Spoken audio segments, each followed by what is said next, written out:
existem essas falas, porque por mais que nós, enquanto negros pretos, somos, teoricamente, a maioria, porque o Brasil é um país miscigenado, nos lugares de poder, não são, na maioria dos lugares de poder, não são os pretos que estão. Certo. Então, na hora que você apresenta um questionamento, que você vai bater de frente dentro daquilo que foi falado, você não tinha um suporte na época. E essa geração de hoje, que muitos chamam de geração mimizenta, é a geração que tem coragem. É a geração que fala, não, você não vai falar isso da mulher, não. Não, você não vai falar isso do negro, não. Não, você não vai falar isso, não. Porque isso é ofensivo. Entendi. Isso é ofensivo. Porque, como eu te disse, para quem fala, eu estou brincando. Até hoje mesmo eu escuto isso. E tem pessoas, tem hora que eu sou mais incisivo, né? Eu vou numa pegada de Martin Luther King com Malcolm X, podemos dizer assim. É bem parecido, né?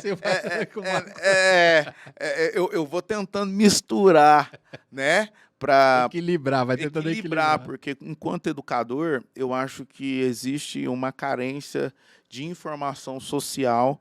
Então, enquanto educador, eu detectando essa carência, eu preciso ir ao encontro dela. Entendi. Mas quando eu vejo que já não é uma questão de falta de informação, porque hoje a internet está aí, certo? Para quem quiser pesquisar, para quem quiser saber, para quem quiser entender realmente o que é, quais são os termos, o que é injúria racial, o que é racismo, o que é tudo isso, tá para pesquisar. Mas aí quando você vê que realmente a pessoa está fazendo aquilo mesmo de maldade, porque a maldade ela existe. E uma coisa é certa, Paladino, todo mundo é racista.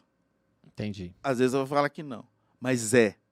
Existe uma estrutura racial, que nós vivemos debaixo de uma estrutura racial, de um racismo estrutural, que faz com que nós tenhamos falas, comentários. Às vezes, pra você ter uma ideia, a minha esposa, que é a pessoa que eu tenho certeza que me ama, ela é branca.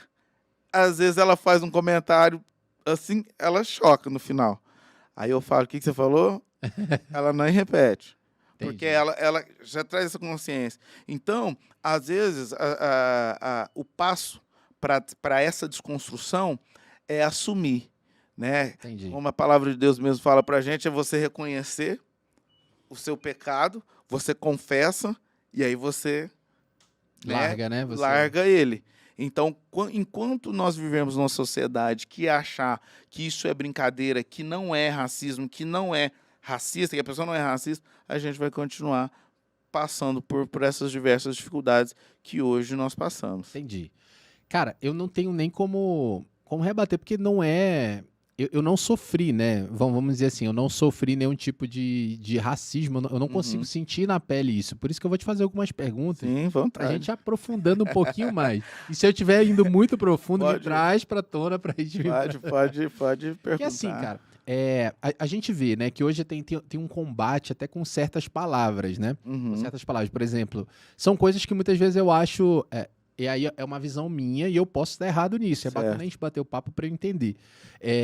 Que eu acho que existe uma forçação também. Eu acho que esse lance de tu tentar alcançar o equilíbrio, falar assim, não, Thiago, eu tô tentando ali Martin Luther King e Malcolm X, que assim, são os dois extremos defendendo a mesma coisa, né? Mas assim, você acha que, por exemplo, essa estruturação vai até naquele lance das palavras, por exemplo, recentemente viralizou na internet um lance do apresentador do jornal corrigindo a moça lá porque ela usou a palavra denegrir, Sim. que não se usa mais denegrir, né? Você acha que vai até nesse nível mesmo de... ou você acha que dali já está passando demais, assim, que existe uma... Sendo bem sincero com você, existe uma militância em prol de tentar usar isso de maneira política, de tentar usar isso de uma outra maneira, porque, então quer dizer que agora eu não posso usar mais essa palavra de nenhuma forma que eu vou estar ofendendo alguém. Você falou assim, beleza, o racismo está estruturado no Brasil, enraizado, e a gente já nasce, todo mundo é racista, mas você acha que chega até esse ponto mesmo, ou não? Ou existe um meio termo ali? A estrutura que nós vivemos dentro do Brasil, ao que diz respeito à Constituição em si. Quando eu falo Constituição, eu não estou falando da Constituição. Estou falando do constituir. Ela Né? do constituído, da descoberta. né? Até os meus 13 anos, 14 anos, eu acreditava que o Brasil foi descoberto, porque era isso que ensinava nas escolas. Entendi. E quando você vai ver a história real, o Brasil ele foi invadido, foi saqueado, foi roubado e foi vendido. Então, você vê que dentro de uma estrutura que vem desde da Constituição, existem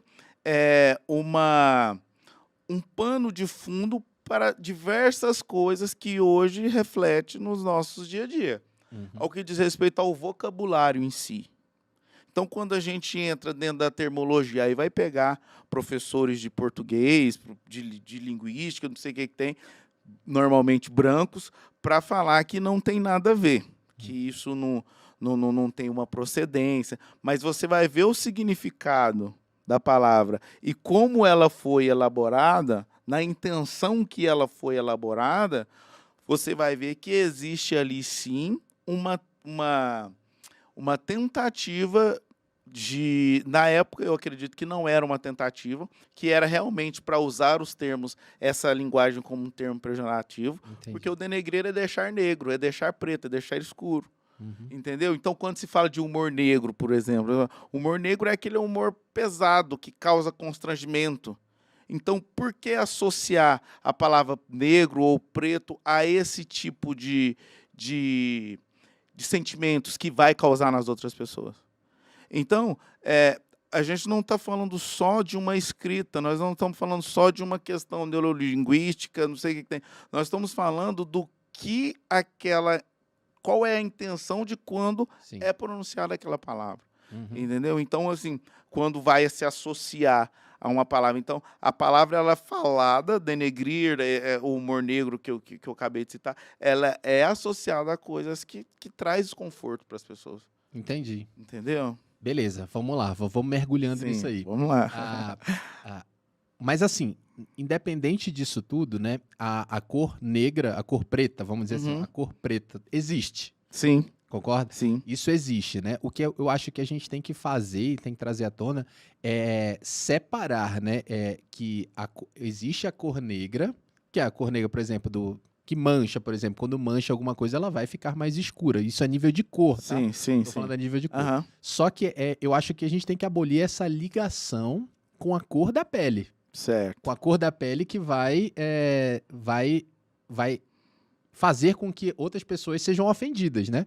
Tipo assim, eu falar que aquela cor realmente a tua cor e você é pior do que eu por causa da sua cor, né? Sim. Eu acho que isso é um trabalho que eu tenho, porque eu tenho um filho, né? Eu tenho um filho de 8 anos, que a gente tá ali o tempo todo tentando naquele limite, né? Do que ensinar de certo, do que bloquear, né? Do que poupar, do que ensinar, e a gente tem que ter sempre esse cuidado, né, de fazer essa distinção nesses detalhes, né. Então, assim, o que eu vejo é que realmente a gente tem que abolir se essas palavras realmente elas foram criadas no sentido pejorativo de destruir, né, de macular